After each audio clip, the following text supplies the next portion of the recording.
de vocês mesmos experimentam a dificuldade de lidar com isso, é um problema que toca bem de perto a todo mundo. E a gente vai tratar esse problema aqui tanto de um ponto de vista médico ou científico, quanto de um ponto de vista bem encarnado, assim, bem no nosso dia a dia, bem na nossa vida real. Não vou ser muito técnico, e desde já digo que qualquer coisa que vocês não entenderem bem, podem levantar a mão e perguntar, e a gente tenta esclarecer. Mas vamos lá, sem perder mais tempo. Para a gente entrar em cheio nesse problema, o tema das dependências, é muito importante a gente lembrar algumas coisas básicas sobre a nossa vida humana, sobre quem nós somos. A primeira coisa que eu quero chamar a atenção de vocês é o seguinte: nós não nascemos feitos. Isso é um fato. A gente, mais ou menos como uma semente, como uma árvore, a gente tem uma história de desenvolvimento. Um bebê, quando você está diante de um bebê, obviamente você está diante de um ser humano, de uma pessoa humana, mas ele não é ainda tudo o que ele tem que ser. Ele está em processo de desenvolvimento. E é assim conosco em grande parte da nossa vida.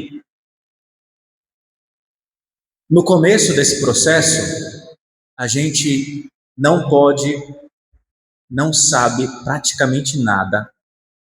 Não sabemos caminhar, não sabemos falar, não sabemos andar, não sabemos absolutamente nada.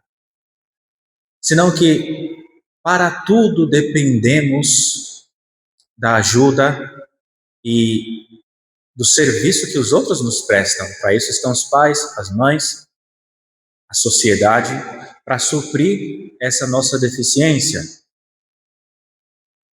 Todas as nossas capacidades estão ainda como que florescendo, estão aí como uma sementinha e tem que se desenvolver.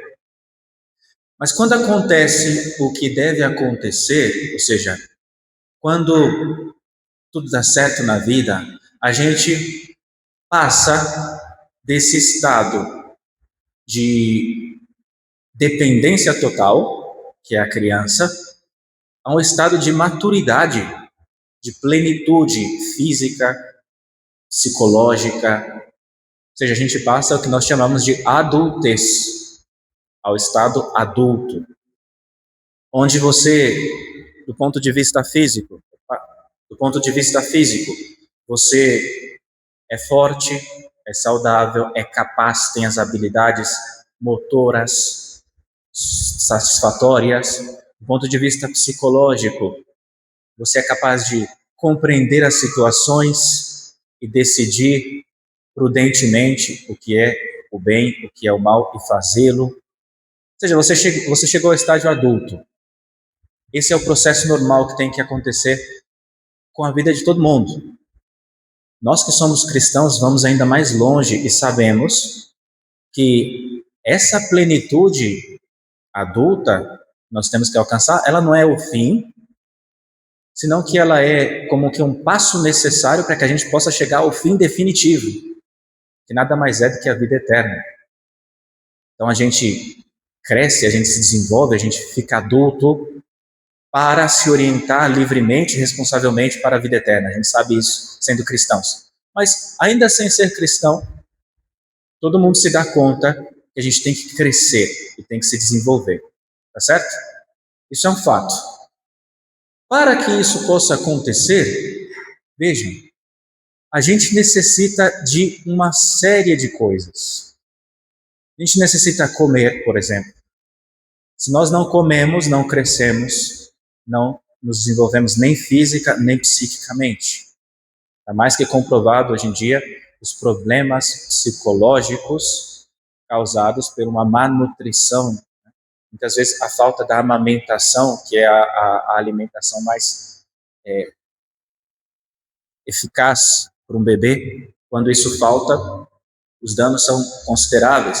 Nós precisamos comer, nós precisamos de água, precisamos nos hidratar. Também A medicina, hoje em dia, é muito clara, e a gente sabe da centralidade que tem uma boa hidratação no processo de crescimento e de amadurecimento físico e psicológico. Nós precisamos de sono, e aqui também os últimos anos foram de um progresso muito grande na compreensão de que essas horas que a gente passa dormindo, a gente não está perdendo tempo, senão que todo o enriquecimento cognitivo que nós conquistamos durante o dia é assimilado e integrado à nossa personalidade durante a noite. Por isso que quando uma pessoa tem problemas com o sono, ela fica muito defasada, psicológica, afetiva, espiritualmente. Tudo isso é fato. Precisamos de todas essas coisas, precisamos buscar todas essas coisas para crescer. E precisamos, da mesma maneira, fugir de certas coisas, ou nos esquivar de certas coisas que nos fariam mal. Precisamos de comida, precisamos fugir da fome, precisamos de sono, de descanso, precisamos fugir da exaustão. Tudo isso é fato. Precisamos fugir daquelas coisas que, de alguma maneira, ameaçam a nossa integridade física. Essa conquista da plenitude, da maturidade, da saúde, da consistência da própria personalidade, se a gente não busca esses bens e não foge desses males, isso fica terrivelmente prejudicado. Muito fácil dar-se conta disso.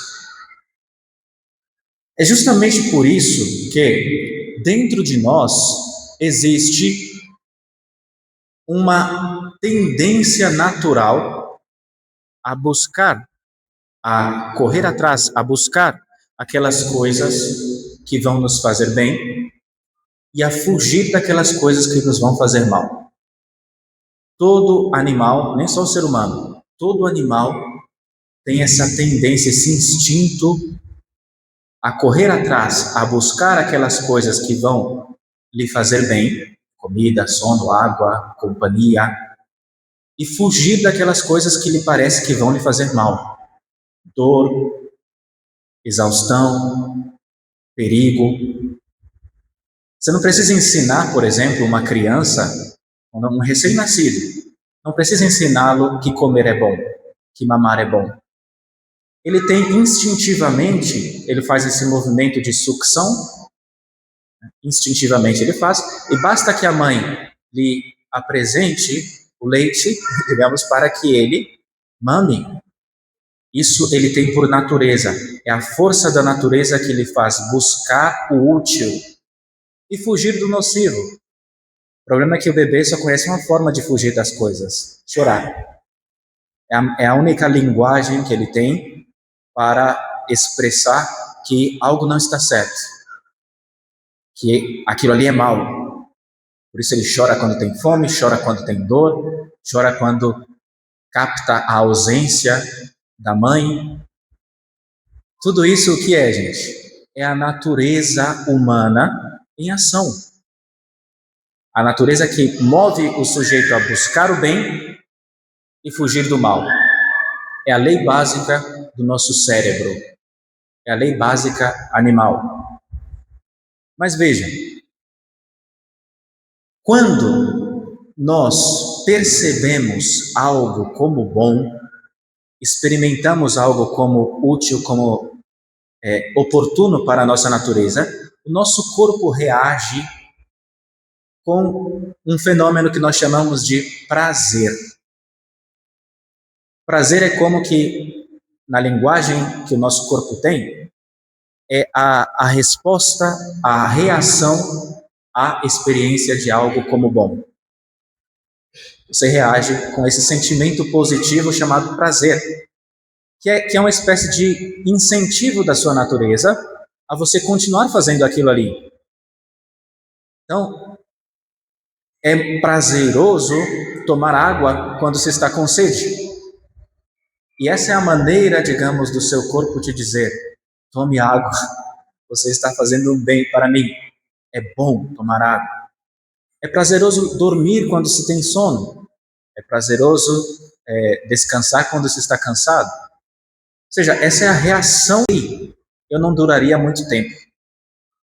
Se eu escolhesse como critério, como orientação da minha vida, que tudo que é agradável eu vou buscar e tudo que é desagradável eu vou fugir, você não duraria nada. Por exemplo, é muito agradável dormir, mas se você gosta tanto de dormir que você não vai ao seu trabalho, você termina sem ter o que comer, não é verdade? É muito agradável comer, mas se você come todo dia um lanche do McDonald's, você não vai chegar aos 60. Ou seja, essa lei do busque o prazer, fuja da dor, não basta para nós. Ao mesmo tempo, certas dores, como por exemplo a dor do trabalho, você se cansar ali arando a terra, se você é um agricultor, ou se cansar ali costurando, se você é uma costureira, construindo, se você é um pedreiro. Esse cansaço físico, por mais que seja um mal, entre aspas, do ponto de vista da sensibilidade pura, é um grande bem para você. E a gente colhe os frutos do que a gente planta. Quando você se sacrifica, se esforça, vence essa aversão que você tem à dor e faz o que você sabe que tem que fazer, você colhe os frutos disso. Por isso que eis aqui a grande diferença entre nós e os animais. Para os animais basta essa lei: busque o que é bom, fuja do que é ruim, fuja do que é desagradável. Para nós não basta. Nós não temos que buscar o que é agradável simplesmente, mas o que faz bem. E às vezes, muitas vezes, o que faz bem não é agradável, especialmente no início. E muitas vezes, o que faz mal é agradável.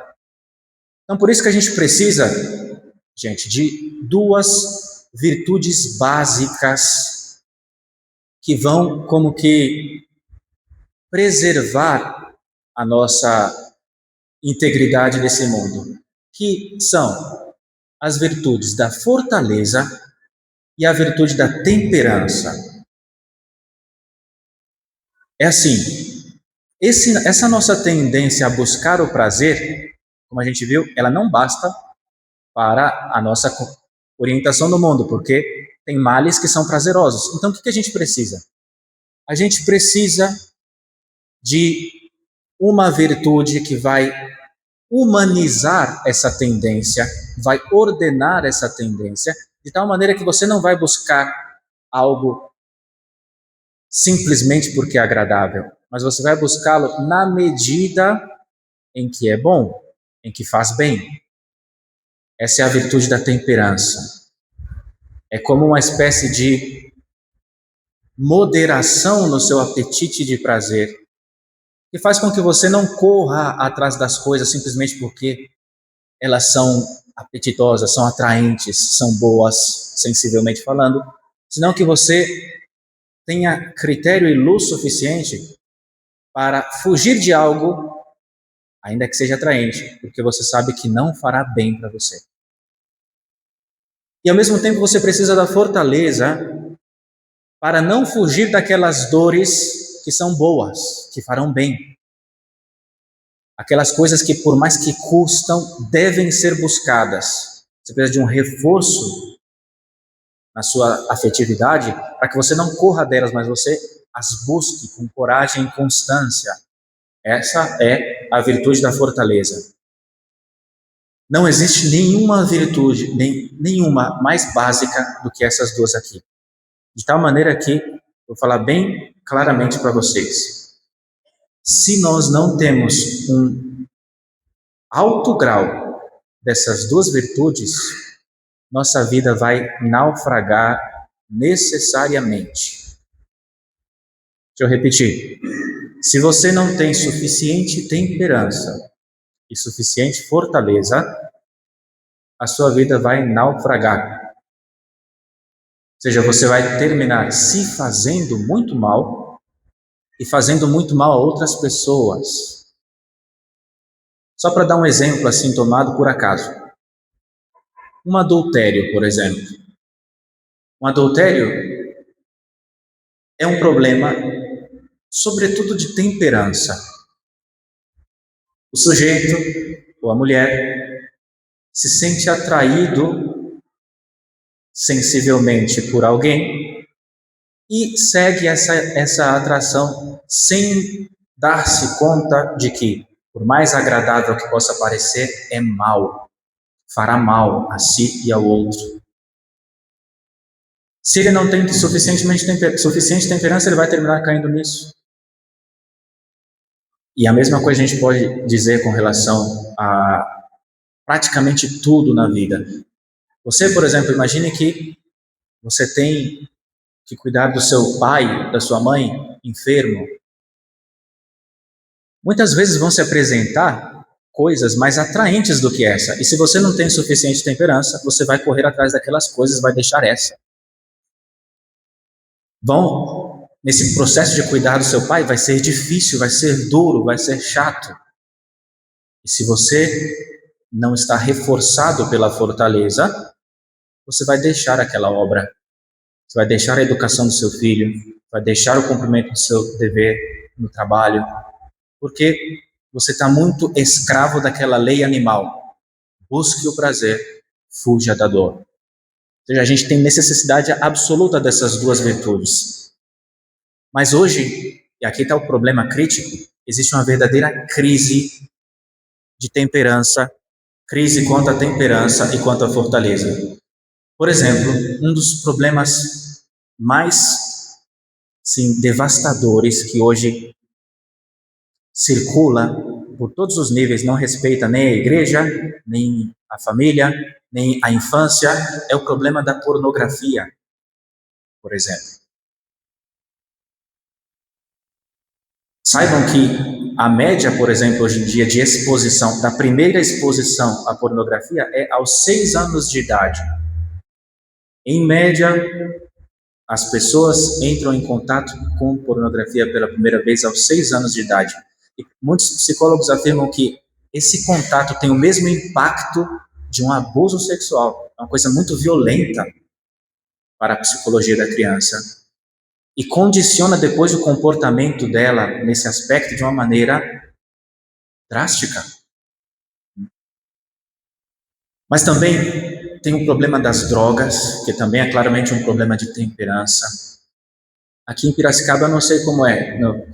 Quando eu cheguei de noite não observei, não vi, mas em São Paulo, praticamente todo canto tem uma pequena cracolândia, um pequeno núcleo assim onde tem no mínimo 30 pessoas que não fazem outra coisa senão drogar-se e pensar em como conquistar o próximo pico de droga. Pessoas que tinham família, que tinham trabalho, que tinham um futuro, e que tudo isso desapareceu pelo estímulo superpotente dessa substância. Problema de temperança, problema de moderação. As redes sociais, que é o nosso tema especificamente aqui hoje, também é uma verdadeira crise de dependência o que nós experimentamos hoje em dia. De pessoas que não conseguem passar sequer 5 minutos sem uma pequena olhadinha nas suas redes sociais, que perderam totalmente o interesse e o atrativo por qualquer conexão real e que vivem nesse mundo virtual, com uma série de outros danos sobre os quais nós vamos falar. Os videogames, um grande número de pais tem grande receio, por exemplo, de deixar que seu filho brinque na rua, que seu filho fique exposto, e pensa que resolve o problema tendo dentro de casa com seu videogame ou com seu celular, quando o dano é talvez muito pior. Crianças que deveriam estar treinando para a vida, conquistando habilidades motrizes, sociais, afetivas, no contato com coisas reais, e estão totalmente centradas numa realidade virtual que não lhes preparará para a vida e que depois vão se chocar com a realidade totalmente despreparados e vão naufragar. Crise de temperança. O alcoolismo, que por mais que seja uma droga velha, é atualmente devastadora também, especialmente na juventude. A obesidade ou a busca por alimentos altamente calóricos, que também causam dependência, porque são muito recompensadores. Ou seja, tudo isso é uma grande crise da virtude da temperança. Esse é o problema. E a crise da virtude da fortaleza, a gente vê também essa crise no mundo? Também, claramente. Sem querer dar diagnóstico para ninguém, mas está óbvio que todo esse surto, essa epidemia de coisas como ansiedade, tem muito a ver com uma questão comportamental, não só, sei lá, fisiológica, orgânica, mas também com o resultado de hábitos destrutivos, de comportamentos destrutivos. As pessoas hoje são hipersensíveis à dor. Porque quanto mais você foge dela, mais você se torna sensível a ela. Se você não a enfrenta e não a leva com coragem, com fortaleza. Então as pessoas estão hipersensíveis à dor, fracas. E bastam as incertezas que são necessárias que a gente encontre na vida, as dificuldades correntes, para que as pessoas entrem em pânico e percam o controle de si mesmas e reajam dessa maneira, a qual nós estamos chamando atualmente de ansiedade. Sem dúvida que isso é uma das grandes causas desse problema. A depressão, que também tem muitas causas, não estou dizendo que essa é a única causa, mas sem dúvida tem também um aspecto comportamental, um problema de educação das virtudes. E as pessoas ficam reféns do medo, da angústia, ou tão dadas a um prazer que quebram essa balança reguladora que a gente vai ver que nós temos no nosso cérebro e ficam definitivamente nesse estado de apatia, de falta de motivação, causada pelo excesso de estímulos. E, finalmente, por que não falar, ainda que seja tabu, também o suicídio. O suicídio tem causas, às vezes, que escusam totalmente. A pessoa não é livre, estava doente, não digo isso. Mas é também uma possibilidade extrema da fuga da responsabilidade. Ou seja, da fuga da vida, do problema da vida. E muitos dos suicídios que acontecem têm como causa isso. Ou seja, gente, eu estou falando tudo isso com vocês porque eu não quero que vocês pensem que o que eu vou falar aqui da rede social é simplesmente um discurso moralista.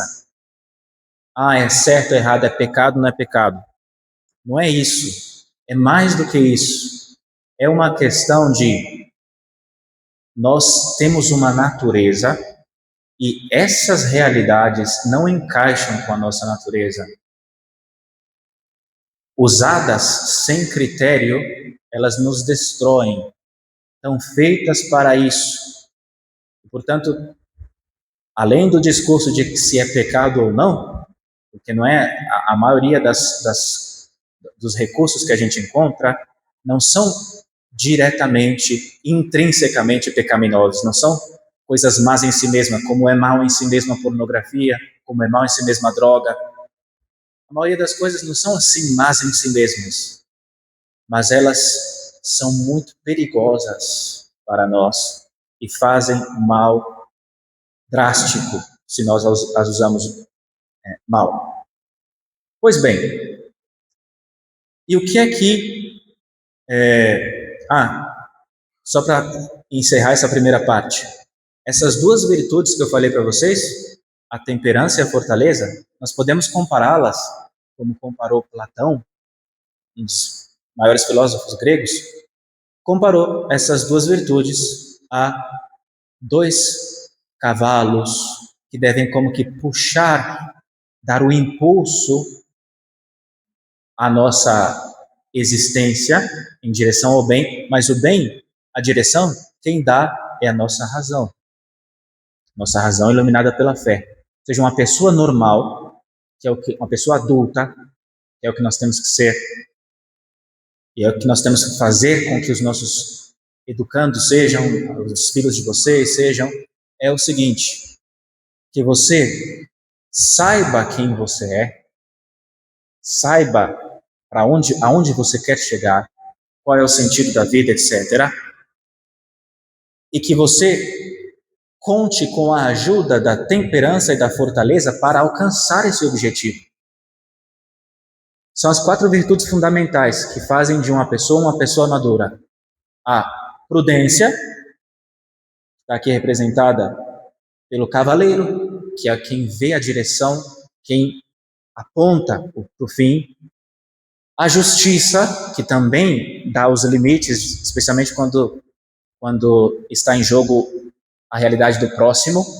E, sobretudo, essas 2 virtudes aqui, a fortaleza e a temperança, para que você não recue do bem quando ele custa e para que você não se deixe atrair pelo mal quando ele se apresenta como agradável. Até porque é só aparência. Porque todo mal, por mais que seja agradável no começo, no final revela a sua monstruosidade. Agora, o que é que a ciência moderna, especialmente a neurociência moderna, descobriu nos últimos anos e que pode nos ajudar muito a compreender tudo isso? Se descobriu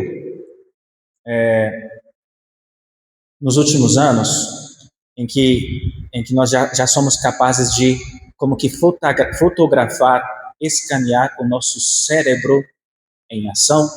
Nós descobrimos muitas coisas sobre esse circuito de recompensa, esse processo de atração, de motivação e de fuga que nós temos cerebralmente falando. Nosso cérebro, ele é como que a nossa central de comando, né? Aqui na nossa cabeça nós temos como que o centro de onde partem e para onde chegam todas as informações. Todas as ações que nós vamos realizar partem daí, os estímulos que nós percebemos chegam aí é como que a base central, o comando central de tudo. E no nosso sistema nervoso, espalhado aí por todo o nosso corpo, existe como que uma selva de células chamadas neurônios. Nós temos mais ou menos 86 bilhões de neurônios.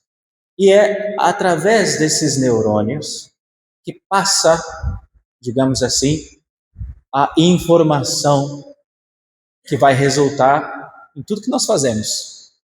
Por exemplo, aqui eu estou me movendo, e nesse processo de movimento que eu estou realizando, uma série de circuitos neuronais estão sendo ativados aqui para que eu possa me mover como eu estou me movendo. Da mesma maneira, qualquer atividade que você realize tem muito a ver com isso. E essa informação ela passa pelos neurônios através de uma coisa que se chama neurotransmissores. Não quero ser muito técnico aqui, porque é só o suficiente para que a gente possa compreender. A mensagem passa por neurotransmissores, por cada neurônio, e isso resulta em uma série de funções que nós realizamos. Por exemplo, movimento, mexer o braço, andar, falar, etc. É necessário que a informação passe desde o seu cérebro até os seus músculos, para que você possa levantar a mão, para que você possa mexer a língua. Coisas como percepção de perigo, susto, reação rápida. Veja que maravilha. Se vem algo na direção do seu rosto, você não precisa pensar para fechar o olho, para se esquivar. Tudo isso é instintivo e rápido e automático. Mas é uma série de processos que se dá em você para que isso possa acontecer. E os neurônios, os neurotransmissores estão envolvidos aí. Percepção de algo como útil, como vantajoso para mim.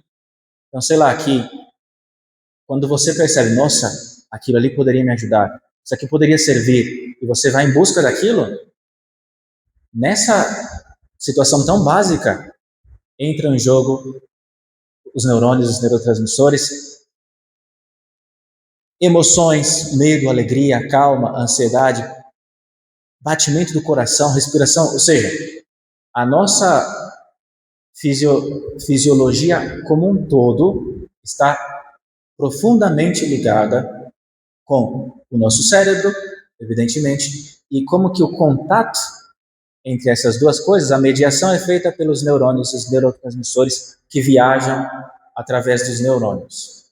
Pois bem, um desses neurotransmissores, que seguramente vocês já ouviram falar, porque está muito de moda falar dele, é a dopamina. Hoje em dia, essa palavra entrou e não sai mais. Dopamina. Que, como um neurotransmissor, ela transmite informação do cérebro para o resto do corpo. Permite o seu funcionamento normal. E qual que é a mensagem que a dopamina transmite? Ela é como se a mensagem dela fosse: busque isso, continue, vá. É importante, é bom, é útil. Essa sensação da motivação, do desejo, da tendência, é isso o que a dopamina injeta, digamos assim, na nossa vida. Então, imaginem, por exemplo, que você está tranquilamente sentada no seu sofá, ou sentado no seu sofá, como essa senhora, bem tranquila, não está nem muito triste, nem muito motivado, está no estado normal. E de repente você escuta na televisão essa musiquinha aqui. Não sei se ainda se toca essa musiquinha nessa situação, mas mais ou menos 15 anos que eu não assisto televisão. Mas antes, quando tinha uma notícia importante, tocava. Tan, tan, tan, tan, tan, tan, tan, tan. Ainda é? Imagina que você está sentado no sofá e de repente essa musiquinha. Tan, tan, tan, tan, tan. Você, opa, dá uma sensação de alerta. O que aconteceu? Você fica focado, atento. Você quer saber. Você está motivado. Isso, o que aconteceu aí? Você tinha a sua base, a sua dopamina tônica. A gente tem sempre, existe sempre dopamina em circulação em nós. Porque a gente precisa disso, como eu disse, para fazer qualquer coisa, para se mexer. Então, você está tranquilo, você está no seu nível normal. Ótimo. Mas aí vem essa musiquinha, um pequeno pico. Dopamina fásica. Uma pequena elevação. E isso te dá essa sensação de alerta e você quer saber o que vai acontecer. Você se sente motivado. E é bom isso, não é? Ou seja, é mais prazeroso essa sensação de motivação do que a própria notícia. A gente fica dependente, sobretudo, desse estado de expectativa, de desejo, de busca. É como você pode experimentar facilmente, especialmente as mulheres têm essa fraqueza, ainda que os homens também tenham. É mais divertido ir e comprar, escolher, ver qual que você vai levar, essa sim, essa não, todo esse joguinho, do que simplesmente comprar. Por quê? Porque é muito prazeroso a busca, a caça, e nisso entra a dopamina. Imagine que você está nessa situação e de repente vem essa imagem na sua cabeça e a garganta até dá aquela coçadinha, você sente sede, pequeno pico de dopamina e baixa, e é graças a isso que você se levanta e vai em busca, vai na cozinha tomar um copo de água. Ou seja, que dá para ver quão importante é que esse sistema de recompensa funcione bem em nós. Porque se não funciona bem, todas essas áreas da vida vão ficar drasticamente afetadas. O problema, já quase encerrando a nossa primeira parte aqui, porque eu não quero cansar vocês, o problema é que O nosso cérebro, ele se adapta à maneira como nós vivemos. Então, se você, é o que eles chamam de neuroadaptação, eu disse para vocês que você tem uma dopamina básica, um nível basal de dopamina. É o normal. Você se sente normal. O que acontece se você se expõe a muitos estímulos, a muita dopamina básica, a muitos picos? O que acontece? Dá uma espécie de sobrecarga e o seu corpo, que sempre busca um estado de equilíbrio, um estado de homeostase, ou seja, não quer que esteja como que acelerando sempre a máxima velocidade, ele quer um estado de equilíbrio. O que ele faz? Ele inibe a recepção de dopamina. Então, a dopamina é produzida, mas os receptores, que seriam aquelas proteínas que receberiam a dopamina e permitiriam que aquilo funcionasse normalmente, eles são inibidos. É como se fechassem as portas dos neurônios receptores, então não entra mais tanta dopamina. Isso é adaptação, isso é tolerância. Então o que acontece? A primeira vez que você fez foi muito agradável. E você repetiu. O seu corpo falou, opa, vamos frear um pouquinho isso aqui, senão vai dar sobrecarga. Se inibe um pouquinho aquele processo. E a sua experiência é a seguinte, você precisa de muito mais estímulo para sentir a mesma coisa que você sentia antes. Isso é tolerância, isso é adaptação, neuroadaptação. Ou seja, é o seu corpo respondendo, reagindo, se adaptando a essa nova situação de abundância de estímulos. Porque ele não quer que o sistema pife, que queime. Então ele fecha as portas. Só que o resultado disso é devastador. Por quê? Porque se você acostumou então o seu corpo a esses estímulos, a essas muito altos, e você fechou as portas, agora aquelas coisas normais da vida já não te interessam mais. Já você não se sente motivado a fazer aquelas coisas que não são tão estimulantes quanto você se acostumou. Então, por exemplo, levantar-se e lavar uma louça, ler um livro, ir à missa, tomar banho, limpar o quarto. Todas essas coisas são chatas demais. De maneira que você não sente a mínima motivação a fazer essas coisas.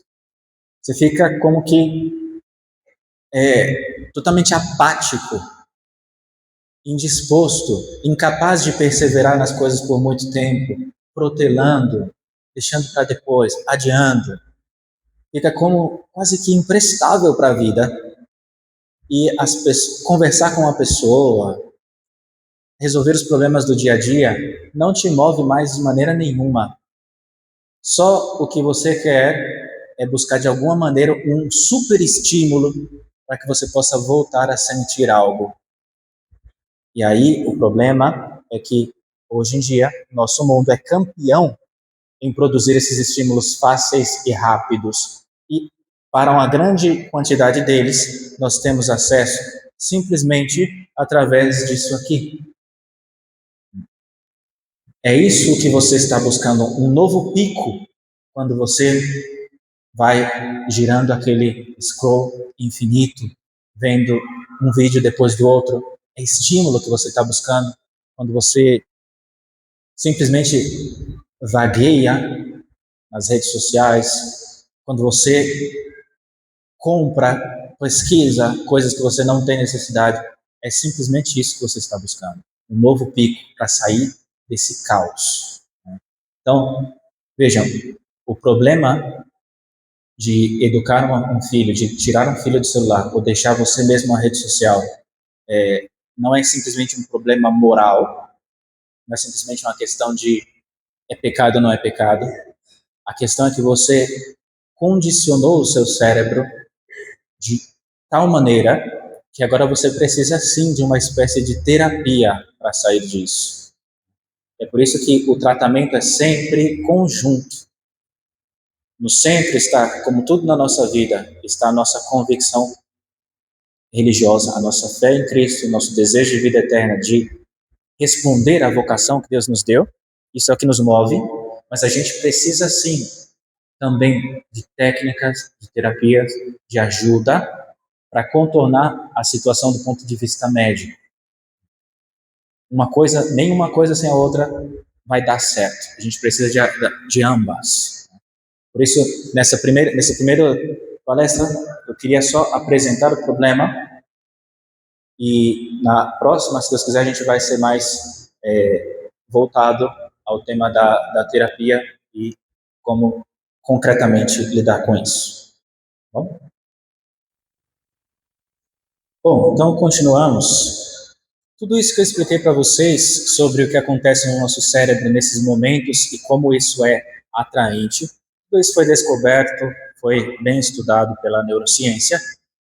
O problema é que muita gente se serviu disso simplesmente para vender mais, ou seja, para apresentar os seus produtos para nós de tal maneira que fica muito difícil resistir. Eles, aprofundando, se deram conta de que tem alguns fatores que condicionam a liberação de dopamina. Então, se a gente apresenta o produto, se a gente organiza as coisas de maneira que se dê esses fatores que a gente vai ver agora, a coisa fica muito atraente, muito sedutora. E é isso que está acontecendo, e por isso o celular, as redes sociais são tão eficazes em nos prender. Que fatores são esses? Só para citar alguns. Em primeiro lugar, novidade. Quando a gente está diante de algo novo, é muito mais intensa a experiência da motivação e da atração. Mas só para dar um exemplo básico, que é tolo, mas é o que está acontecendo. Por exemplo, você tem missa todo domingo com o mesmo padre. Vem um padre novo, você está mais atento, não é? E é simplesmente pelo fato de que você não conhece, o que será que vai sair daí? O seu corpo te prepara para uma situação que pode ser favorável para você. Então, a novidade, ela está muito presente na experiência da motivação. Ao passo que quando é uma coisa que você já conhece, é mais entediante, é menos atraente. Então, é isso. O pessoal que organiza, que compõe, digamos, redes sociais, videogames, sabe disso. E dá uma importância muito grande a esse aspecto da novidade. As redes sociais, por exemplo, é uma novidade constante. Uma coisa que foi de ontem já é muito velha para a rede social. É a todo momento o que está acontecendo agora. Você tem acesso em tempo real. E isso é extremamente atraente. A surpresa é outro fator. Por quê? Quando você é atingido por algo bom, sem que você esteja esperando, nossa, isso é muito recompensador. Por isso, por exemplo, que a gente faz festa surpresa, porque a gente sabe que o elemento surpresa torna as coisas melhores, né? Se você não está esperando e de repente, bum, achei R$500, sem estar esperando, nossa, dá aquela recompensa, porque você não está esperando, ao passo que os seus R$2.000 que tinham que cair na sua conta e você já sabia disso, quando cai é bom, mas não é tão bom como, nossa, caiu 3.000, sem ter esperado. Ou seja, a surpresa aumenta muito essa atração da coisa. A variedade, quando você tem muitas opções, é mais fácil de que se apresente algo novo e algo surpreendente. Portanto que, quanto mais variados são os estímulos, as possibilidades. Por exemplo, se você vai numa loja dessas que vende tudo, e você vai andando pelos corredores, e você não sabe o que vai encontrar, e pode encontrar qualquer coisa. Isso é muito agradável, muito estimulante, muito dopaminérgico. Variedade. Sinais antecipatórios. Eles descobriram que a gente facilmente associa essas boas experiências com certos sinais. O exemplo que eu dei da musiquinha do é um exemplo de associação. Essa música já antecipa, opa, tá chegando alguma coisa boa. Mas da mesma coisa, a notificação do seu celular, pode ser aquele like, aquela mensagem, aquela resposta que você está esperando. Então, esse sinal O pico de dopamina deixa de estar na coisa e passa para o sinal. É um fato isso que eles também sabem aproveitar muito bem. Progressividade. Quando você tem que ir se aproximando do bem de maneira progressiva, passando uma fase depois da outra, isso aumenta muito a atração da coisa. Por isso que esse é o encanto dos jogos, dos videogames, onde você tem que passar de fase até chegar no objetivo, tem uma série de obstáculos que você tem que superar, e é progressivo, e aquela experiência de que eu estou me aproximando, estou quase lá, quase lá, quase lá. Isso é bem dopaminérgico, bem recompensador, e eles sabem disso. Você tem que superar certos obstáculos e se aproximar progressivamente do bem. E, finalmente, sempre tem que ter uma base natural. Sempre vai ser com relação a alguma coisa que naturalmente é agradável. Comida, aprovação social, apetite sexual, utilidades práticas. Sempre vai ter alguma base natural que vai ser organizada segundo todos esses critérios, e isso vai deixar a coisa muito atraente para você. Da maneira que você vai ser quase que arrastado para aquilo. E esse pessoal, eles sabem disso. Né? E por isso que esse é o grande drama do celular e do videogame. Que os engenheiros que fizeram essas coisas, gente, eles não estavam pensando simplesmente no seu bem-estar psicológico. Eles estavam pensando em que você fique o máximo de tempo atraído por aquilo. E a coisa ficou ainda mais drástica quando eles inventaram uma coisa chamada algoritmo, que não apresenta o produto assim de maneira geral e vamos ver, quem gostar vai gostar.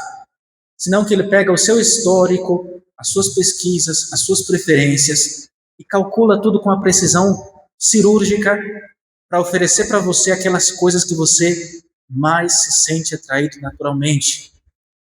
É como se eles fizessem um raio-x dos seus apetites e visse, diante disso aqui, ele não vai poder resistir.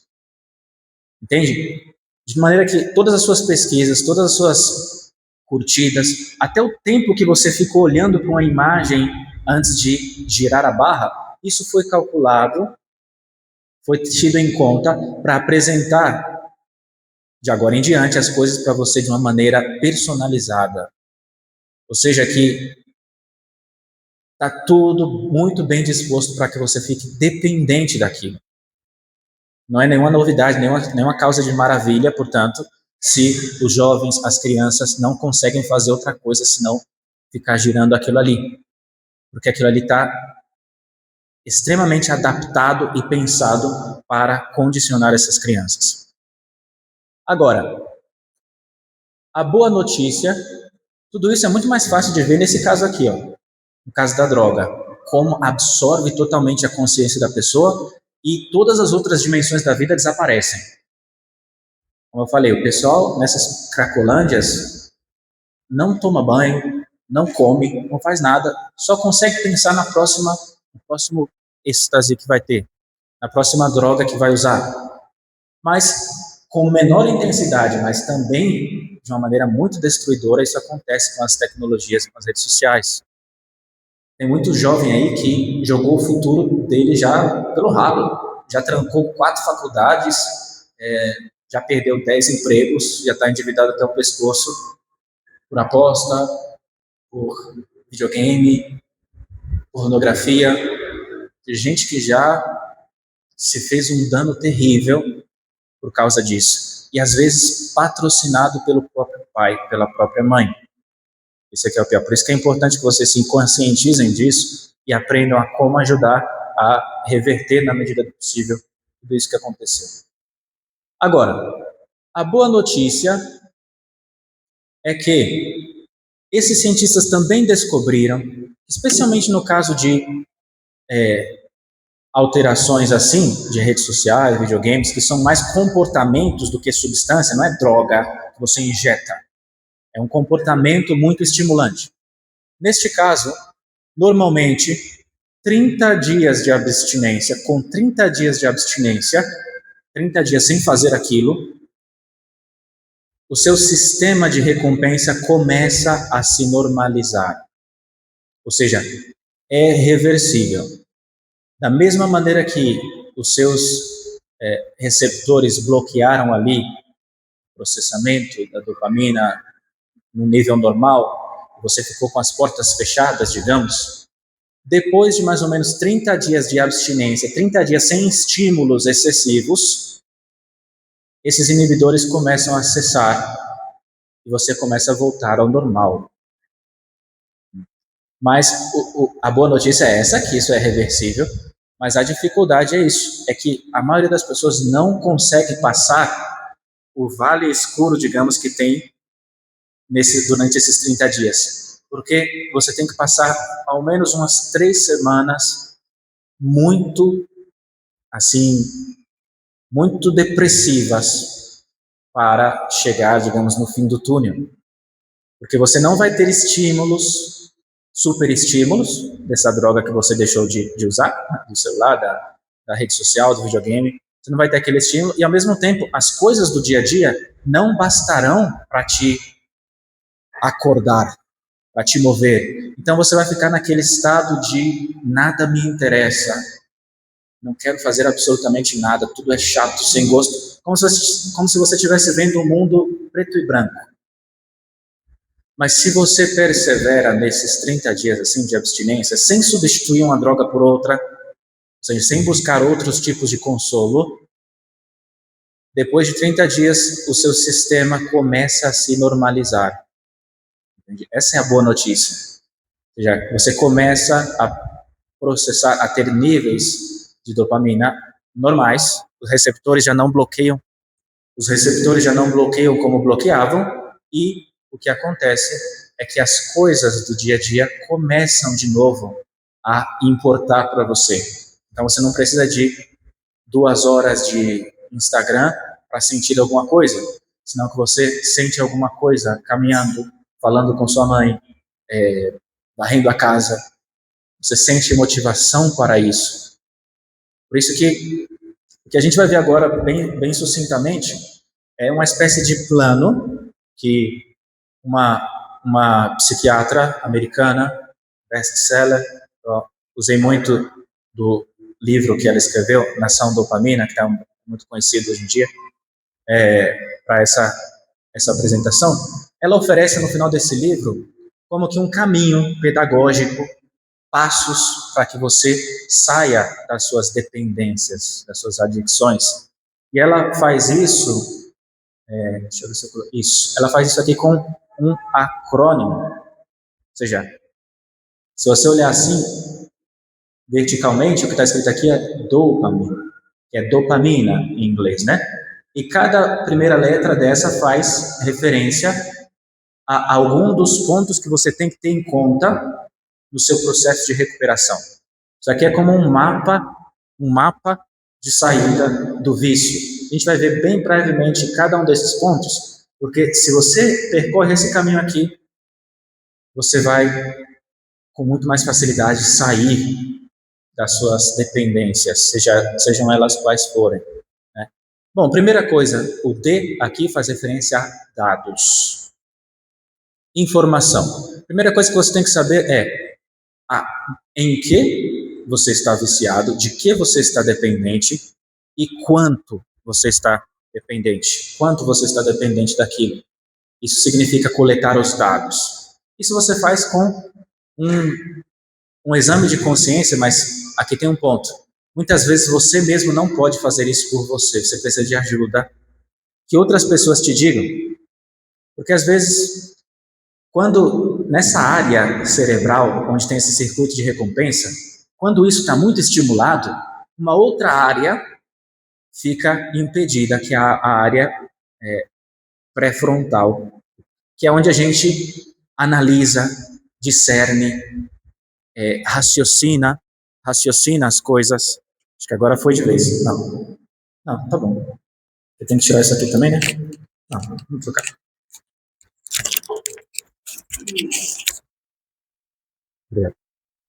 Essa área, quando essa área do circuito de recompensa está superestimulada, A área onde você discerne, processa as coisas, fica impedida. Isso faz com que você fique bobo. Você está se acabando e não se dá conta do que você está fazendo. Então, todo mundo está vendo que você tem um vício, que você está se fazendo mal, você tem uma dependência, mas você te parece que você tem tudo sob controle. Então, é muito bom ser humilde e escutar o que os outros têm a dizer. Né? Às vezes, os fatos, contra fatos não existem argumentos. Então, se você vai lá no seu histórico de navegação, lá no registro de dados, a maioria dos celulares oferece isso. Quanto tempo você gastou em cada aplicativo? Vocês sabem que hoje em dia o brasileiro, a média dos brasileiros, gasta 9 horas por dia no celular? 9 horas. Ou seja, se isso não é um vício, uma dependência monstruosa, o que é? Mais do que você gasta na faculdade, mais do que você gasta com a sua família, mais do que você gasta no seu trabalho, mais do que você gasta dormindo, você gasta com o celular. E se alguém te pergunta, o que é que você estava fazendo? Você não sabe. Você estava simplesmente buscando a próxima recompensa. Então, olhar esse histórico ajuda muito você a dar-se conta de onde é que você talvez tenha um problema. Se você assistiu 33 séries nesse mês, meu filho, você tem um problema grave. Se você já maratonou 3 séries nesse final de semana, atenção, você está alerta vermelho. Você não está se dando conta, mas a nada na sua vida você dedica tanto. E o que você vai fazer com isso? Onde é que você quer chegar com isso? Então, a primeira coisa é dado, saber em que você está viciado e quanto você está viciado. E você só vai poder fazer isso escutando, vendo os fatos. Não o que você acha. Não, mas eu acho que eu paro quando eu quero. Todo viciado acha isso. Veja os fatos. Segunda letrinha aqui, objetivos. Objetivos. O que significa isso?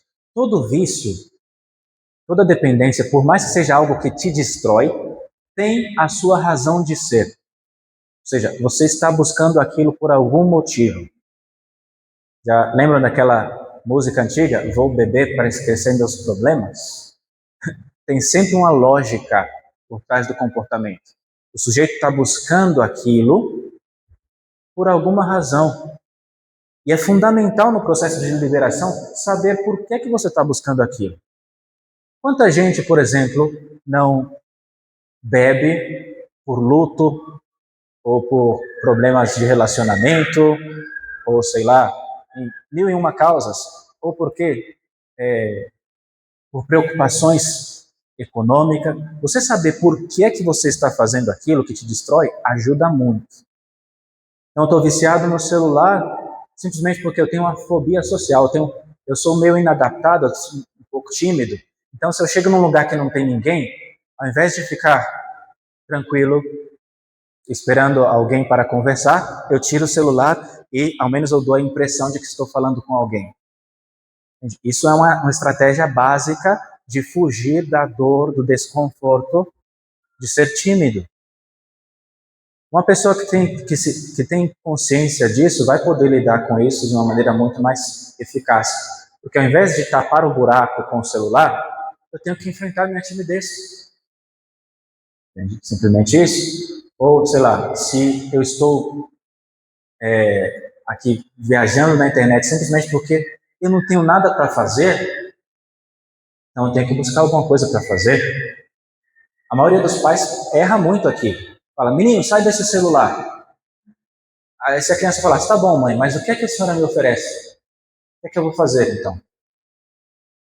Já incentivou seu filho a fazer alguma arte marcial? A fazer algum esporte? A, sei lá, procurar algum trabalho? Algum estágio? Ele tem alguma atividade? Ele tem alguma responsabilidade? Se não, o que é que ele vai fazer?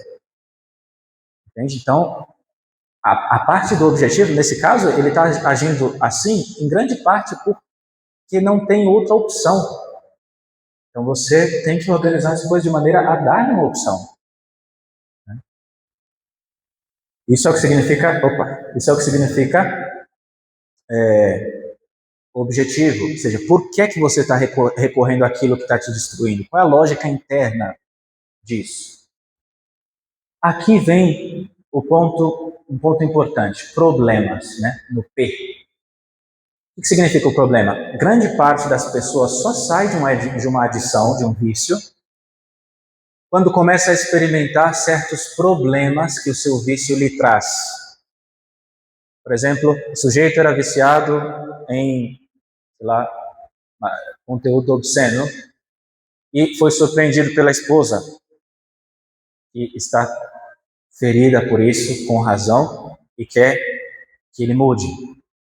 Bom, seu matrimônio agora ele vê que a coisa não é tão inofensiva quanto ele pensava. Problema drástico. Ou, sei lá, ele já não experimenta nada pela sua mulher, pela sua esposa, ou ela pelo seu marido. Problema. Ou o sujeito não consegue se concentrar, não consegue estudar, fica com aquela sensação de nublada, como se a mente dele tivesse obscura, e não consegue se concentrar. Lê 5 minutos do livro da faculdade ou da escola e já parece que vai explodir. Ou seja, a vida dele não está funcionando, ele está se dando conta dos problemas que isso traz para ele. Só que é importante porque quando a pessoa tem um vício, normalmente ela não pensa, ela não consegue ver os problemas, todos os problemas, ela vê só alguns assim. Tipo, o sujeito, bom, minha mulher está brava, então tem que parar. Mas ele não vê outros tipos de problema que isso traz, ele só vai ver se ele começar a sair. Quando ele começa a sair, ele vê, caramba, eu era escravo e não sabia. Ah, então essa prostração diante da vida, esse tédio, essa raiva, essa irritabilidade, nascia daquilo ali, eu nem me dava conta. Ele só vai se dar conta, na maioria das vezes, aqui, nesse passo que a gente vai ver daqui, insight. É quando você, depois de já ter dado alguns passos e deixado aquele vício, você começa a experimentar uma liberdade que você não conhecia. Então você vê, caramba, assim é a vida sem isso? Eu tinha esquecido como era o gosto de ser livre. Só aí você vê os problemas que aquilo realmente traz. Entende? Quando você já está fora. Mas vamos lá, por partes. Aqui vem, então, depois dessa etapa preparatória, que normalmente é o que motiva a pessoa a querer sair, ela está experimentando a vida dela como um pequeno inferno, então ela vai querer sair. Muito bem, o que eu tenho que fazer? Primeira coisa, meu amigo, você precisa de, no mínimo, 1 mês de abstinência, como eu falei. É isso que vai, do ponto de vista neurológico, é isso que vai te reprogramar. Só que muita atenção, porque a maioria das pessoas vai até uma semana, na semana que começa aquela parte de que ela não tem estímulo nenhum, aquela verdadeira depressão, o verdadeiro vale, a pessoa corre desesperada para alguma forma de compensação. Esse é o problema, que não pode acontecer. Se você compensa a falta da sua droga com outra droga, você, do ponto de vista cerebral, não mudou nada. Entende? Então, se o jovem não quer mais jogar videogame, mas passa muito mais tempo agora nas redes sociais, não mudou nada.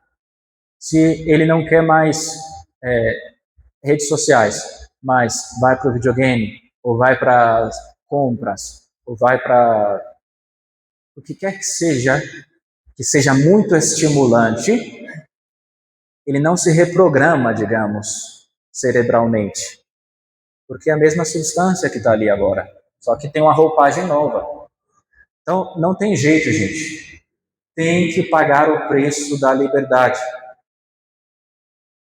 Claro que existem técnicas, como a gente vai ver aqui, principalmente esse aspecto aqui, para aliviar essa tensão da abstinência, mas não tem jeito. Você se jogou nesse buraco, você vai ter que pagar o preço para sair. E é bom que seja assim. Não existe uma pílula mágica da virtude. Você vai ter que pagar o preço, mas vale a pena pagar o preço. Não tem que ser mão de vaca com a virtude. Tem que pagar o que ela merece. Ou seja, vale a pena você sofrer um pouco, porque você sabe para onde você está indo e vai valer a pena. Você vai experimentar isso quando você tiver uns 3 meses sem compensações, você não vai querer cair de novo naquele buraco onde você estava. Entende? Mas, como eu disse, esse quarto passo aqui, mindfulness, ou seja, é uma americana que fez isso, então não é muito a linguagem que a gente ia usar. Mas o que significa mindfulness? Significa o seguinte: quando você está nessa situação de dor, de depressão, de conflito interior, que você quer simplesmente aliviar isso com algum estímulo, o normal é que você fuja para aquele estímulo e não queira pensar naquilo. O contrário disso é você ter a capacidade como que de simplesmente perceber essa tendência sem segui-la. É uma capacidade que a gente tem. Sem tanto auto-julgamento, sem nada, é simplesmente dar-se conta de que, veja, eu estou sentindo isso. Mas dar-se conta, qual que é a explicação médica para isso? Esse ato de dar-se conta, sem julgar e sem reagir automaticamente, é um ato dessa parte que eu falei que fica atrofiada, que fica impedida, do lóbulo pré-frontal, que julga. Então você está fortalecendo ele. E isso já é uma espécie de freio ao sistema de reação súbita, de correr atrás do prazer. Então, quando você tem simplesmente essa capacidade de conviver pacificamente com o desconforto, sem fugir dele de maneira desesperada, quando você cultiva isso, você leva muito melhor aquela situação. A nossa inclinação mais básica é de, não posso sentir isso. Ou negação, correr, tenho que fugir dessa situação desagradável. Não, eu posso simplesmente parar e observá-la e conviver com ela tranquilamente e eu ver que isso não mata. Entende? É um medo injustificado, não mata. Então, sei lá, o sujeito está sendo tentado, que seria a linguagem que a gente usaria, está sendo tentado a um determinado comportamento compulsivo, lá. O simples ato de dar-se conta disso, reconhecê-lo, já contribui para que eu possa dominá-lo. E é isso que significa mindfulness aqui. É uma estratégia fundamental, porque se você não faz isso de uma maneira ou outra, se você não faz isso, você vai querer calar isso, e só existe uma forma fácil de calar isso, que é com um estímulo, uma droga. Depois, se você chegou até aqui e passou esse mês, 2 meses, você vai tendo cada vez mais luz, mais compreensão, mais experiência de como é bom. E é isso que significa o insight aqui. Porque todo mundo fala, vai ser bom, você não vai se arrepender, mas você tem que crer, você tem que confiar. Você sente a coisa como ruim. Mas se você faz, você começa progressivamente a experimentar a recompensa disso. E isso vai te dando uma motivação muito mais eficaz. Quando você percebe o gosto bom de ser livre daquele vício, daquela escravidão, daquela dependência. Você vai também compreendendo o nexo que tinha entre aquela dependência e certas coisas horríveis na sua vida. Você vê, por exemplo, que você é muito mais sociável, te agrada muito mais estar com as pessoas, você é menos irritadiço, menos ansioso, como precipitado nas coisas que você faz, mais presente às situações, desfrutando mais das coisas simples, capaz de vínculos humanos, assim, com a sua esposa, com seus filhos, com seus amigos. Uma vida muito mais normal, mais sadia. Só que você só experimenta isso em primeira pessoa se você está fora do vício. Senão, essas coisas são só palavras para você. Perfeito. Imagine que você chegou até aqui, fez isso, está experimentando. Chega então a hora de organizar a sua vida daqui em diante. Como é que eu vou fazer? Como é que eu vou lidar com aquele comportamento? Vou excluí-lo totalmente da minha vida? Vou tentar lidar com ele com certa prudência, com horários, com medidas. Você só é capaz de fazer esse tipo de organização quando você chegou aqui. Né? Ou seja, você vai ter que decidir concretamente como você vai organizar a sua vida, porque às vezes você precisa daquilo por trabalho, às vezes tem outras motivações, mas você precisa organizar, regrar a coisa.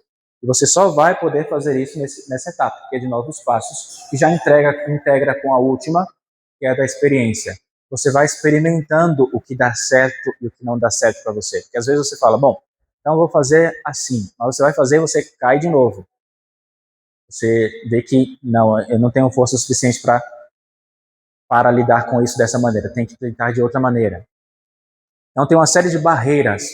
Barreiras, por exemplo, você pode experimentar com barreiras cronológicas, barreiras de tempo, tipo, vou usar isso só meia hora no sábado, depois de ter feito os meus trabalhos da universidade. Barreira cronológica, uma espécie de barreira cronológica. Tudo é terminantemente proibido qualquer outro horário, só nesse horário que se pode. Às vezes isso funciona. Barreiras de lugar, videogame. Bom, vou colocar o videogame na garagem, no lugar mais desconfortável. Vou trancá-lo no armário de maneira que se eu vou jogar, eu vou ter que ir lá desmontar e colocar. Todas essas coisas ajudam, são estratégias, e tem muitas assim. Barreiras cronológicas, barreiras de lugar. Tem até, hoje em dia, se vende até uma espécie de recipiente contemporizador. Então, tipo, você usou o celular, coloca lá e fecha. E só destrava em tal momento. Isso ajuda. Coisas assim. É um ato de humildade, de prudência, que ajuda as pessoas a saírem desse estado. É claro que você não pode viver assim para sempre, mas você vai ter que viver assim por um tempo, até que você tenha liberdade, reconquiste a liberdade perdida e possa se organizar. Bom, mas isso dá uma pincelada geral de como é, na proposta dessa senhora, o processo de liberação, e agora podemos interagir. Se alguém tem alguma pergunta, alguma dúvida, vai ser muito mais frutuoso. Uhum. É assim, vamos falar de droga, por exemplo. Os drogados, eles não podem fazer abstinência total, porque a coisa é tão intensa que com a abstinência total eles morreriam. Então, o que eles fazem na casa de recuperação? Eles dosam a coisa, a droga, de maneira que vão reduzindo progressivamente a quantidade e até que a pessoa pode suportar uma abstinência total. No caso de vícios comportamentais, Instagram, videogame, coisas assim que são atitudes, comportamentos que você realiza, nunca se dá isso. Você sempre pode abster-se totalmente, você não vai morrer, né? Vai ser difícil, mas você pode abster-se totalmente. A dificuldade é que muitas vezes a gente não pode por outras razões. Por exemplo, muita gente não pode simplesmente não ter o WhatsApp, porque é a maneira como trabalha, é a maneira como se comunica socialmente de maneira inevitável. Então, o que vai melhorar, ajudar nesse caso? Barreiras de tempo, limitação do sistema de tempo. Então, tipo, só posso fazer isso de tal ou tal horário, depois de ter feito tal ou tal coisa. Isso ajuda muito, porque reduz a quantidade de estímulo de uma maneira que reeduca e reorganiza mesmo o cérebro. Mas tem certas coisas que você pode passar sem elas. Existe uma pressão social que fala que você não pode, mas você pode sim. Você não vai morrer por não ter Instagram. Digo isso por experiência própria. Você não vai morrer por isso. Não vai morrer por parar de consumir Netflix. Não vai morrer. Vai custar, mas você vai ver quanto você pode ganhar com isso. Entende? Então é um exame que você tem que fazer com bastante sinceridade e ajuda. Mas o princípio é isso. Quanto menos você tiver, melhor. Tudo ajuda, mas quanto menos você tiver, melhor. Porque você vai forçar, digamos, essa reprogramação, essa reordenação dos seus circuitos de recompensa.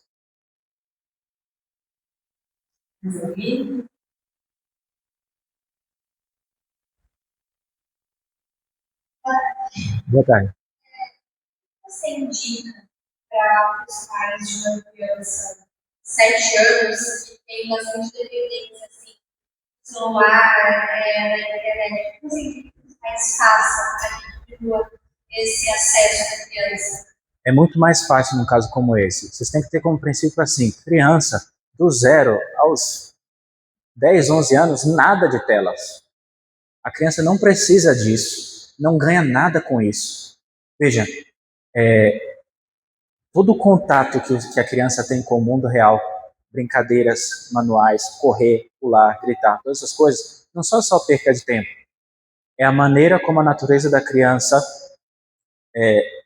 adquire habilidades motrizes, sociais, regulação afetiva. Só que nenhuma dessas atividades pode competir com as cores, com os sons que tem ali no celular. Então, é muito eficaz para você se você quiser que seu filho não faça barulho, fique quietinho e centrado naquilo, dê o celular para ele, mas saiba que você está danificando, às vezes irreversivelmente, o cérebro do seu filho. Entende? É como se você colocasse crack na chupeta e desse para ele. Ou seja, seria um ato terrível, não? Não é tão grave assim, mas é análogo. Então, no caso de problemas com criança, na verdade são problemas com pais. É o pai que não está forte o suficiente para suportar os gritos, as perguntas, as insistências da criança e alivia a sua atenção recorrendo a isso. Um problema com o pai. A criança ela vai chorar, mas a plasticidade do cérebro da criança é muito maior que a nossa. Então vai demorar muito pouco para que ela se readapte à sua nova situação e comece a achar interessante brincar com um cachorrinho. É muito fácil para a criança. É mais difícil para o pai e para a mãe, que eles estejam dispostos a pagar o preço em tempo, em barulho, em bagunça. Né? Então, meu conselho é isso. Até 12 anos não tem porquê. Entende? Não, a criança não sai ganhando em nada e sai perdendo muito com redes sociais, telas. Mais alguém?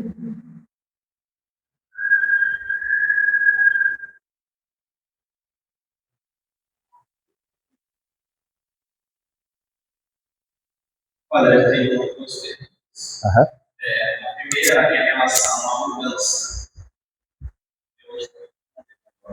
Mas a mudança dos vídeos rápidos para os mais novos. Esse primeiro passo. Mais novos e assim aos poucos saem desse ciclo.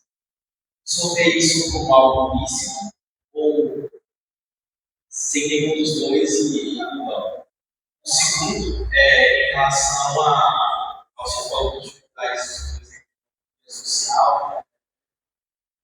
O senhor recomenda algo isso enfrentar diretamente esse problema de social ou conversar com a pessoa. Uhum.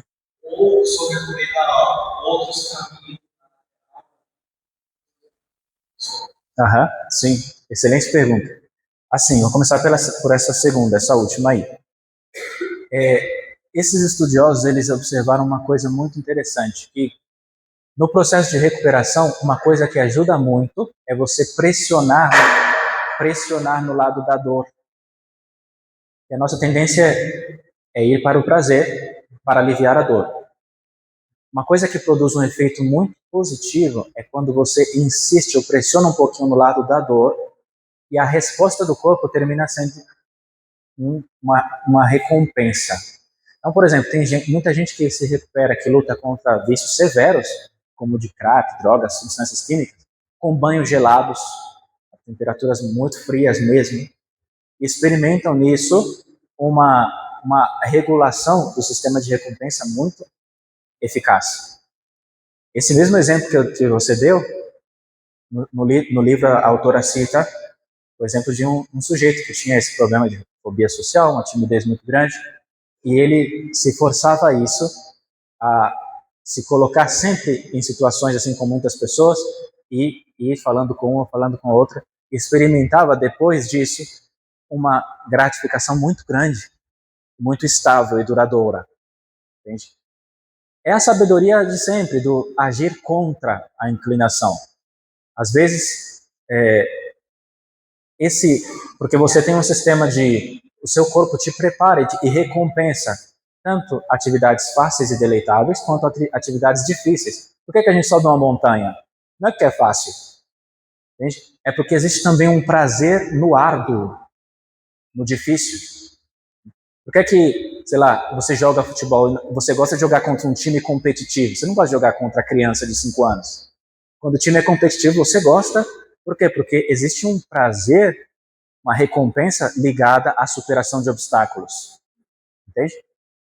Então, sim, ajuda você ir contra a inclinação, insistir num aspecto mais de dificuldade, mas também tem que ter prudência nisso. A autora mesmo explica como você também pode viciar-se nisso. Então, tem muita gente, por exemplo, que faz academia nesse processo no passo da abstinência.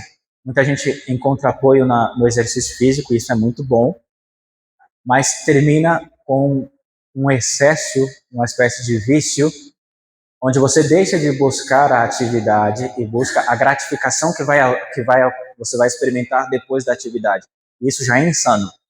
Já é o mesmo mecanismo de dependência que agora só mudou de objeto. Então, você está buscando a dopamina daquela ação e não simplesmente a normalidade daquela ação. Entende?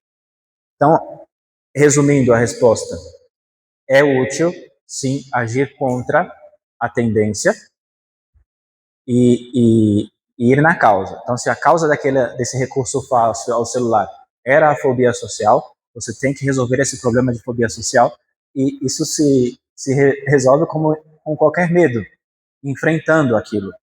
Claro que você tem que dosar a sua aproximação. Por exemplo, se você tem uma criança com medo, o que você faz? Você não deixa ela em casa e apaga todas as luzes, né? Você fala, vai buscar o copo d'água ali na cozinha, está mais ou menos iluminada, mas ela vai até ali, já é uma vitória. Depois ela vai com mais escuro, depois você já pede para ela ir no quarto, você vai dosando a coisa de maneira sempre cada vez mais exigente e cada vez mais progressiva, até que ela conquista, ela enfrenta aquele medo. A gente também tem que ter essa pedagogia. Eu não acho, nesse exemplo concreto que você deu, dos vídeos de vídeo curto para vídeo longo, não acho que seja um passo necessário. Para mim é um salto muito pequeno, que você pode tranquilamente ficar um mês sem YouTube, sem séries, pode tranquilamente fazer isso. E depois dosar isso nesses novos passos aí de uma maneira que você não fique privado de certos benefícios que você poderia adquirir assim. O problema para mim com esse exemplo concreto é que a própria entrada no site já é um gatilho que dispara, digamos, o mecanismo de busca, que você termina, você fala, bom, eu vou ver só vídeos longos, mas você termina vendo todo tipo de vídeo, entende? É melhor, especialmente no início, é melhor nada, ser radical. E a volta tem que ser só depois que você já recuperou certa liberdade, já sentiu o gosto bom de ser livre, de maneira que você não quer perder aquilo, entende?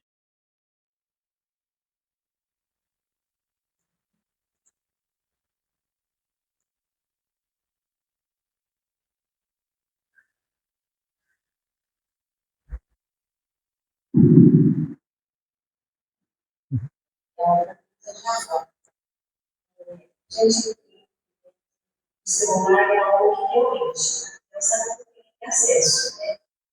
Mas e a televisão? Que nós temos hoje em alguns conteúdos pedagógicos, até na questão religiosa mesmo, né? Nós temos alguns assim, disponíveis. Como que fica essa questão, né? Que vem em casa, a criança está lá, ela tem 2 anos. Os pais falam, não tem que ter acesso a tela, não tem que ter acesso. Mas como que fica? Tem um malefício realmente da criança ter acesso a esse conteúdo? Vamos pensar, olhar a coisa desse lado. Sem dúvida, ela ganharia muito mais tendo essa transmissão de conteúdo religioso, pedagógico, educativo, diretamente da mãe dela, com conexões reais, sem nenhuma dúvida. Então, tipo, ainda sem entrar na questão de se isso vai fazer mal para ela, vai fazer muito menos bem. Isso é um fato, entende? O que a criança precisa para desenvolver a linguagem, a sociabilidade, a capacidade motriz, é que se fale com ela. Está mais do que provado que nosso cérebro reage de maneira diferente quando a gente está dialogando com a pessoa ou quando a gente está escutando ou vendo um vídeo. Entende? Outras áreas são estimuladas, o processo é muito mais rico, ao passo que a comunicação simplesmente por tela priva a criança de tudo isso, entende? Então, é como assim, você pensar, é análogo a dizer assim, não vou dar para minha criança, meu filho, arroz, feijão, batata, carne, vou dar salgadinho. Ah, não faz mal o salgadinho, o que tem com salgadinho? Mas o outro faz muito melhor. Então, sem dúvida que a criança não vai perder nada não comendo salgadinho. Ela não vai ser uma criança menos feliz, menos desenvolvida. Pelo contrário. Né? Agora, isso significa que, bom, ela viu 5 minutos de um desenho, agora ela já está cognitivamente defasada? Não, não é assim. Não é craque. Né? Mas todo pai, toda mãe tem que buscar dar o melhor para o seu filho. E o melhor é que do 0 aos 12 anos não haja telas. Te digo sem nenhuma dúvida. A questão da memória, da sociabilidade, da linguagem, da capacidade motriz, da atenção, do sono, tudo isso fica prejudicado, não é ajudado em nada pela televisão. E fica prejudicado. Então, o simples fato de que a criança saiba conviver com o silêncio, de não ter estímulos e ter que pensar no que ela já escutou, é uma ajuda muito grande para ela. Na televisão você não precisa da atividade para praticamente nada, basta você sentar ali e ficar assim, com os olhos abertos. Você não está fazendo nada. Passividade total. E a criança precisa agir. Entende? A criança e o adulto precisa agir. Entende? Então, como avó, meu conselho para a senhora é que a senhora só apoie seus filhos no que eles estão fazendo de privar os filhos da tela. Não estão prejudicando em nada. Nada. Estão ajudando muito. Tá?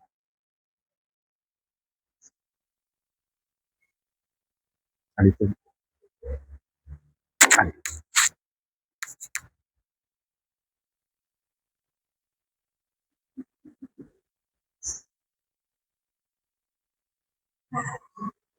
A questão social da criança.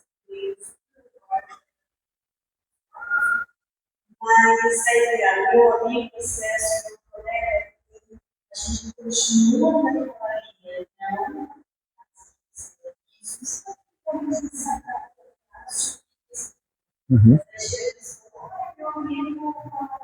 meu amigo falou, eu disse que nessa minha casa é assim, só melhor para você. Isso. Uhum. Você pode aliviar isso de uma maneira muito, muito intensa se você se faz rodear de um grupo de pessoas que têm os mesmos princípios que você. Essa é uma dificuldade real que a senhora está falando, porque não é normal que seja nós contra o mundo. Ou seja, sua família, uma bolha contra todo mundo. A criança, especialmente quando ela chega na adolescência, ela quer expandir o seu campo de relações, sair das asas do pai e da mãe, e quando ela se vê muito diferente de todo mundo, a crise é muito pesada, e a maioria dos adolescentes caem numa duplicidade de vida, numa hipocrisia muito grande. Em casa são uma coisa, na escola são outra. Você pode aliviar isso muito, e tem que aliviar isso, se associando com pessoas que pensam o mesmo que você. Por exemplo, aqui, quantas famílias tem aqui?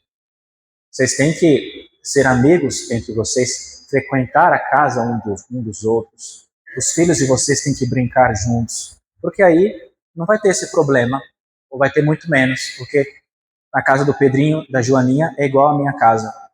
Eles não vão se sentir um bicho raro, mas vão se sentir sim parte de um grupo com a identidade própria, mas não eles contra o mundo, entende?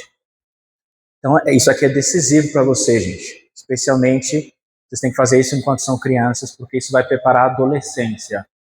Que os filhos tenham amigos com os mesmos princípios. Tem um círculo de relações amplo. Porque senão, quando chegar na adolescência, isso vai ser inevitável. Eles vão querer, por princípio, se opor ao que vocês falam. Isso aí é espontâneo. O adolescente contradiz o pai e a mãe, porque ele está em busca da sua identidade própria. Mas aí ele vai se dissociar do pai e da mãe para se associar ao grupo. Se vocês pensaram antes e proporcionaram para ele um grupo bom, essa passagem vai ser muito mais sutil. Se não, qualquer coisa pode acontecer. E aí você vê essa família, o sujeito era coroinha, foi para a faculdade, virou comunista, ou virou homossexual, ou virou... Muitas vezes simplesmente por uma necessidade de entrar naquele grupo. Entende? Ele não estava preparado o suficiente, não tinha identidade forte o suficiente, e se dissolveu naquele grupo. Mas se você dá para ele um grupo bom, aquilo confirma e estabiliza a sua identidade, depois ele vai poder sair para o mundo sem ter essa pressão de ter que agradar a todo mundo. Entende? Sem mais perguntas?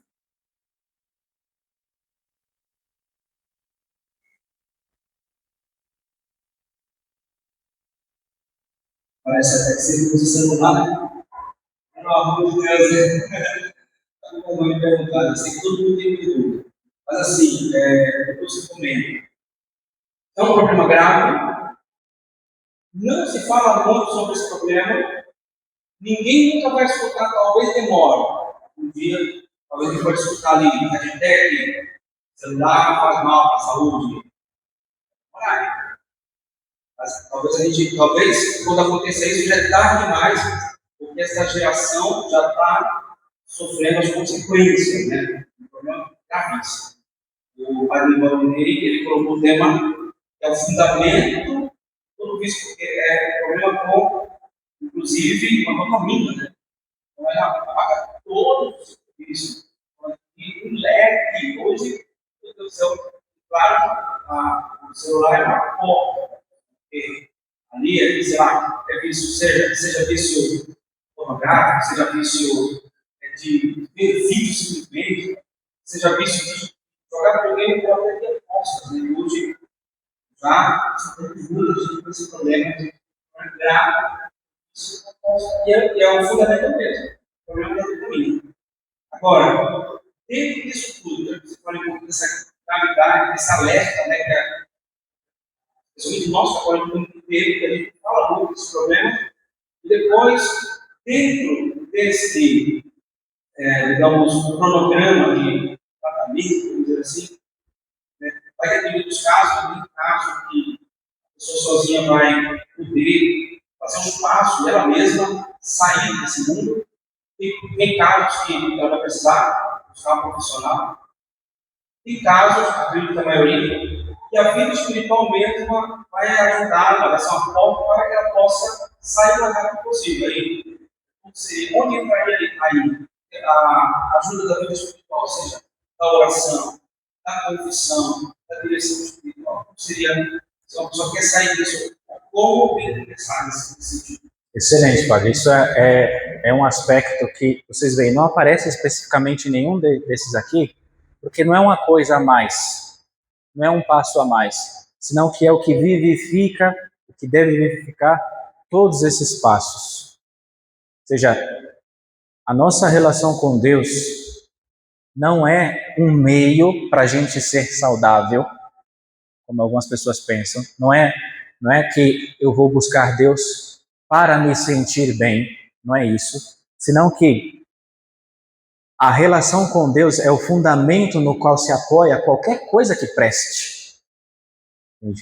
Qualquer coisa que pretenda ser estável, ser boa, ser bela, ser verdadeira, tem que estar solidamente apoiada em Deus. Ninguém vai ser jamais um homem perfeitamente saudável psicologicamente, moralmente maduro e equilibrado, sem que o seu coração, a sua orientação radical seja Deus, a verdade. Por isso que a conversão, o orientar a sua própria vida totalmente a Deus, a Cristo, nutrir-se dos sacramentos, é a alma, a vida de qualquer melhora que você possa ter.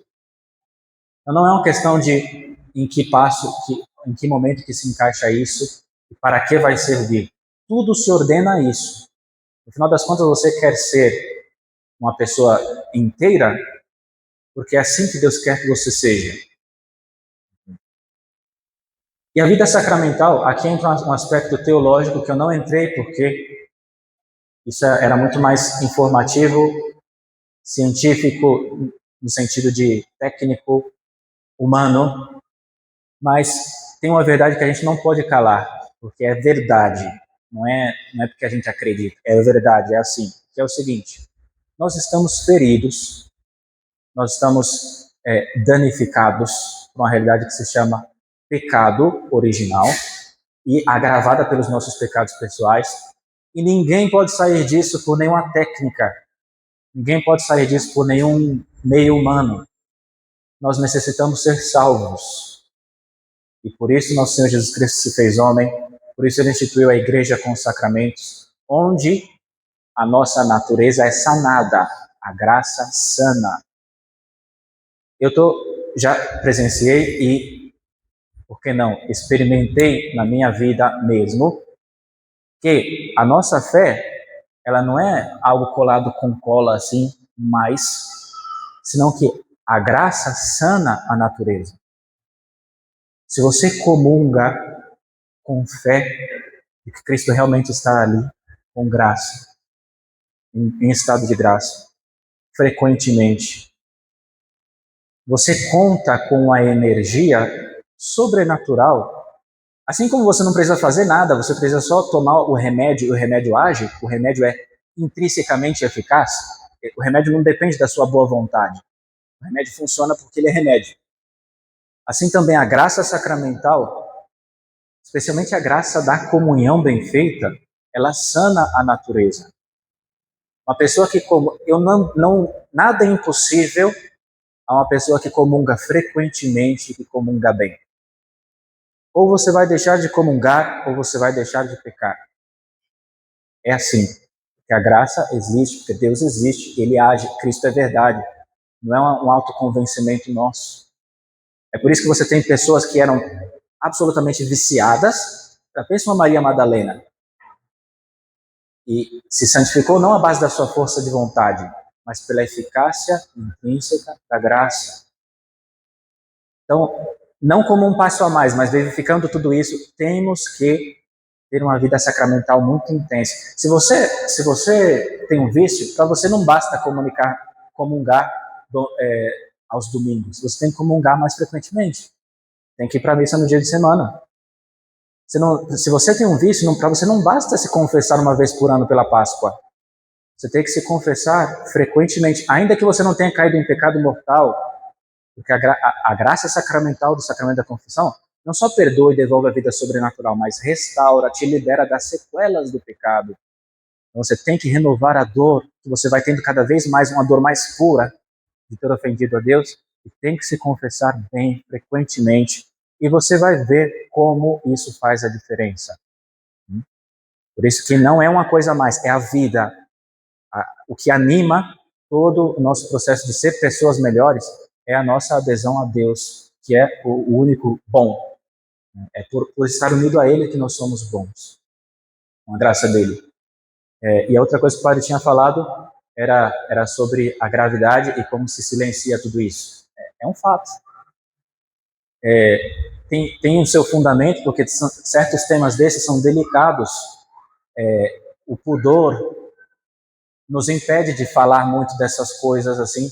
Eu não vou chegar assim, de sopetão e começar a falar de coisas como pornografia, vícios relacionados a isso, porque fere um pouco a sensibilidade das pessoas. Eu tenho que ser medido nisso. Mas é por isso que a gente tem que multiplicar espaços como esse, onde a gente possa tratar dessas coisas.